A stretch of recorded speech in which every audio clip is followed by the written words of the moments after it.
नफरत की दुनिया को। राजेश खन्ना की फिल्मों में कई ऐसे गाने हैं दोस्तों, जो सिर्फ गाने नहीं बल्कि दिल के कोने में हमेशा के लिए बस जाने वाले एहसास हैं। नफरत की दुनिया को छोड़ के, ये गाना भी उन्हीं में से एक है।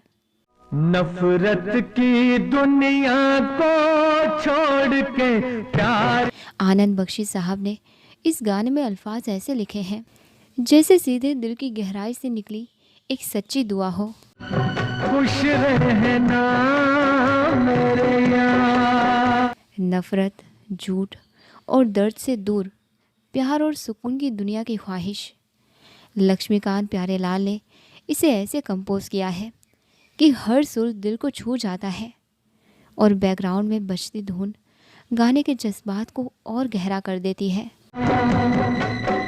नफरत की दुनिया को छोड़ के प्यार की। लेकिन इस गाने की असली रूह तो मोहम्मद रफ़ी साहब की आवाज़ है।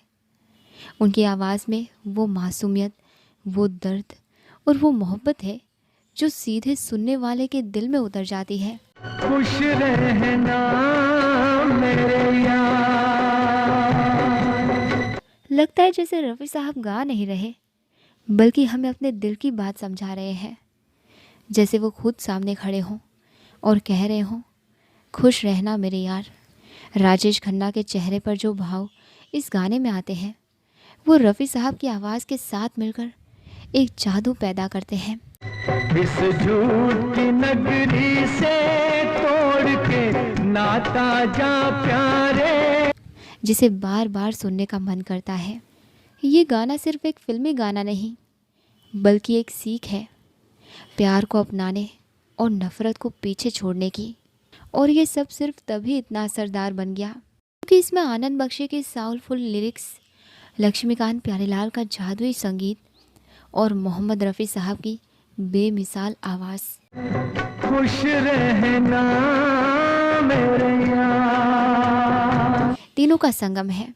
ये गाना सिर्फ एक गीत नहीं बल्कि एक भावना है, एक आखिरी सलाम, एक सच्चे दोस्त की दुआ, एक ऐसा पैगाम जो इंसानियत की सबसे खूबसूरत शक्लों को बयां करता है।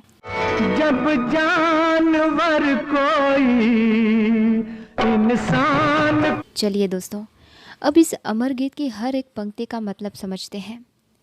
मोहम्मद रफ़ी साहब की जादुई आवाज़ की रोशनी में, साथ ही उन सब कलाकारों की तारीफ़ करते हुए जिन्होंने इस गीत को अमर बना दिया।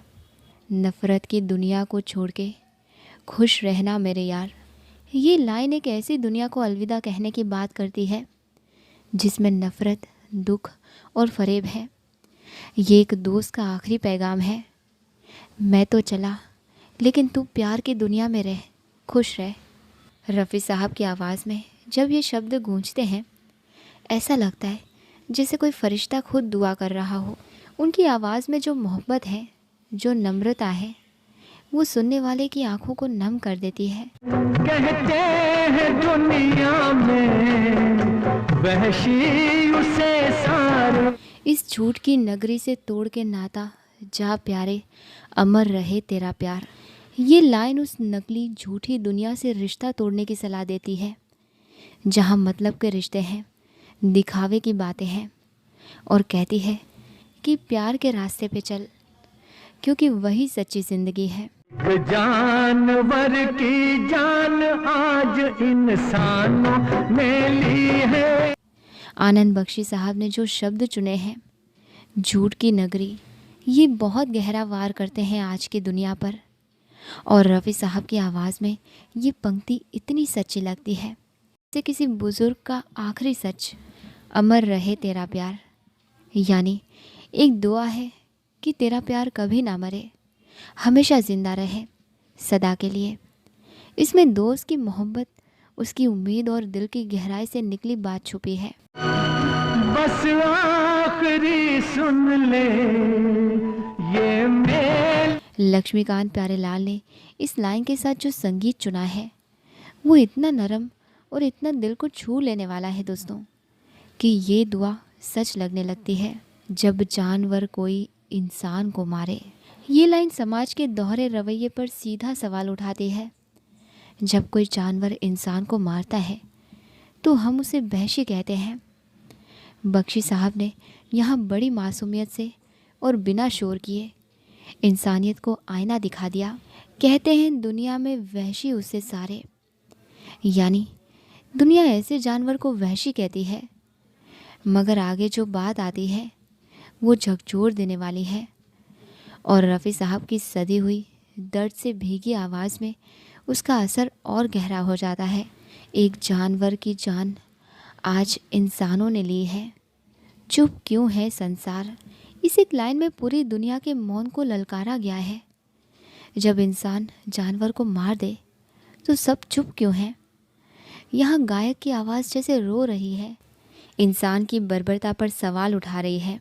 और सिर्फ रफ़ी साहब ही ऐसी मासूमियत से पूछ सकते हैं कि सुनने वाला जवाब ढूंढता रह जाए। बस आखिरी सुन ले, ये मेल है अपना, यानी ये एक अलविदा है, एक आखिरी मिलन की बात। दोस्त कह रहा है कि अब ये साथ ख़त्म हो रहा है। रफ़ी साहब की आवाज़ में जब ये अल्फाज आते हैं तो हर दिल नम हो जाता है। शब्दों की सादगी और उनके जज्बात गाने को सिर्फ गीत नहीं, एक दास्तान बना देते हैं। बस ख़त्म है साथी, ये खेल है अपना। जैसे ज़िंदगी को एक खेल कहा गया हो जो अब ख़त्म हो रहा है। दोस्त चला जा रहा है लेकिन प्यार और यादें छोड़कर। अब याद में तेरी बीत जाएंगे रो रो के जीवन के दिन चार। इस लाइन में वो दर्द है जो अलविदा में होता है। कहते हैं कि अब तेरी यादों में रोते हुए बाकी ज़िंदगी काट लूँगा। रफ़ी साहब जब ये गाते हैं दोस्तों तो हर लफ्ज़ आँखों में आंसू भर देता है। उनकी आवाज़ मानो टूटती है और उसी में सुनने वाला भी टूट जाता है। नफ़रत की दुनिया को छोड़ के प्यार की दुनिया में खुश रहना मेरे यार। फिर से वही दुआ दोहराई जाती है, लेकिन अब वो और भी भारी लगती है। एक सच्चे दोस्त का आशीर्वाद बनकर उतरती है ये पंक्ति। संगीत, शब्द और आवाज़ सब एक होकर जैसे खुदा की तरफ से भेजा हुआ पैगाम बन जाते हैं। रफ़ी साहब की आवाज़ में जो सच्चाई, जो मासूमियत और जो मोहब्बत थी वो किसी और के बस की बात नहीं। और उन्होंने हर शब्द को सिर्फ गाया नहीं बल्कि जिया भी। उनके गले से नहीं, उनके दिल से आवाज़ निकलती थी।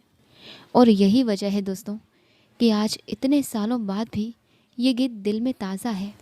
आनंद बख्शी साहब ने शब्दों को सिर्फ पिरोया नहीं, उनमें जान डाल दी। लक्ष्मीकांत प्यारेलाल ने धुन बनाई, लेकिन हर सुर में दर्द, सच्चाई और एहसास भर दिया। और राजेश खन्ना की आंखों से निकले जज्बात उस दर्द को स्क्रीन पर जीते दिखे। ये गाना सुनना एक एहसास से गुजरना है। मोहब्बत, दर्द, इंसानियत और रूह की शांति का एहसास। खुश रहना मेरे यार जैसी लाइनें जब रफ़ी साहब की आवाज़ में सुनाई देती है तो उसमें सिर्फ एक किरदार की नहीं, पूरी इंसानियत की दुआ महसूस होती है। रफ़ी साहब की सबसे बड़ी खूबी थी दोस्तों विनम्रता। कभी किसी से बड़ा नहीं समझा खुद को। हर संगीतकार, हर गीतकार, हर कलाकार के साथ ऐसे पेश आए। सच्चे सादगी पसंद इंसान को होना चाहिए।